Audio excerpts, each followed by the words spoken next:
This is question 2 for project 7, and it's asking to estimate the enthalpy of the reaction C3H6O plus 4O2, which combusts into 3CO2 plus 3H2O. So for this one, the enthalpy of the reaction is equal to the sum of the bond enthalpies of the bonds broken, which is everything on the left, and you subtract that from the sum of the bond enthalpies of bonds formed, which is everything on the right.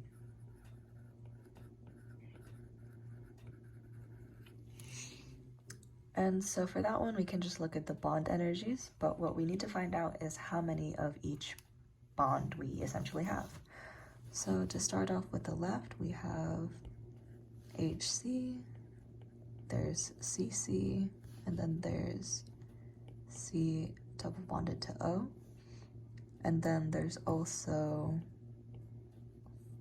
oh, we'll get to that. There's also O bonds, oxygen bonds.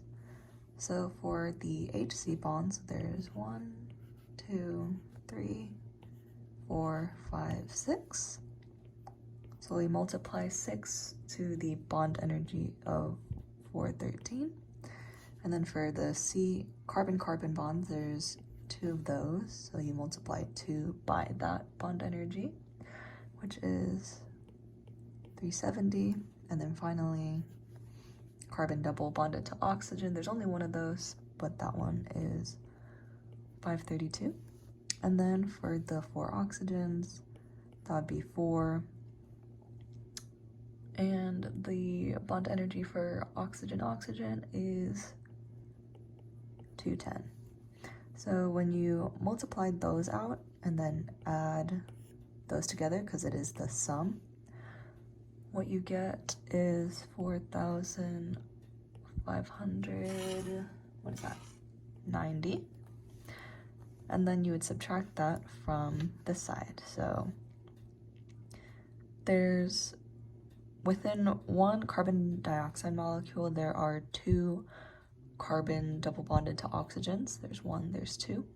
But then you multiply that by 3, so that's 6 carbon oxygen double bonds.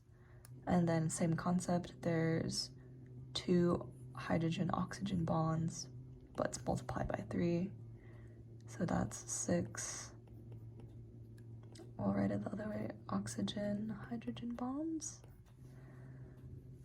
So carbon oxygen double bond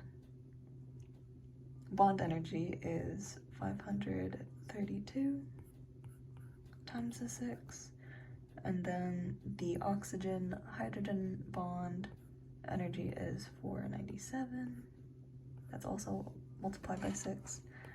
And then when you multiply those two and then add those two together, how do I get rid of this? There we go. You get 6,174. And then when you subtract those, you get the final enthalpy to be negative 1584, which makes sense because it's exothermic.